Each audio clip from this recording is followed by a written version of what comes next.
Hello and welcome to BankBazaar PF Corner. I'm Avni Raja.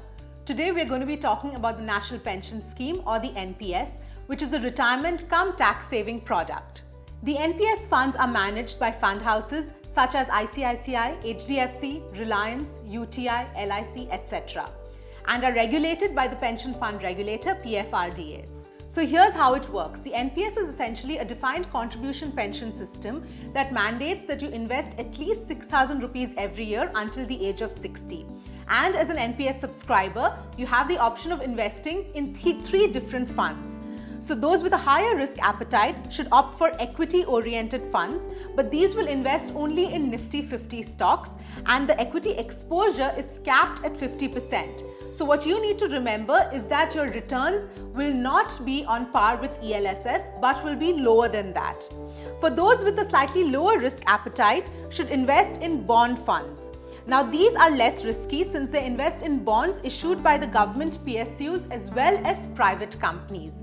And the third category with the least risk is the government debt fund, which invests purely in government securities. And investors also have the option of switching between these three funds. Now, ever since the NPS was opened up to the public at large, the government has been taking several initiatives to make this product more attractive to investors.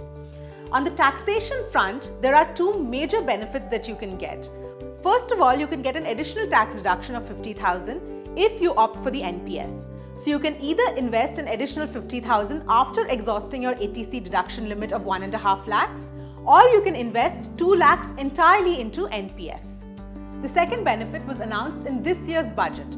Up until now, the NPS fell into the exempt tax category, which means that there was no tax liability when you invested. However, there was a tax liability on withdrawals. Now, 40% of your corpus will be tax-free on withdrawal, and if you opt for annuities, then the balance 60% will also be exempt from any taxes.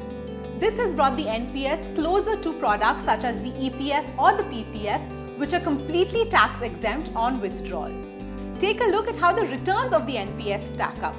Over a 3-year period, equity funds have given about 15% average returns, corporate debt funds have returned about 10%, while GSEC funds have given an average of 8%. And now there's an added benefit for NRIs too.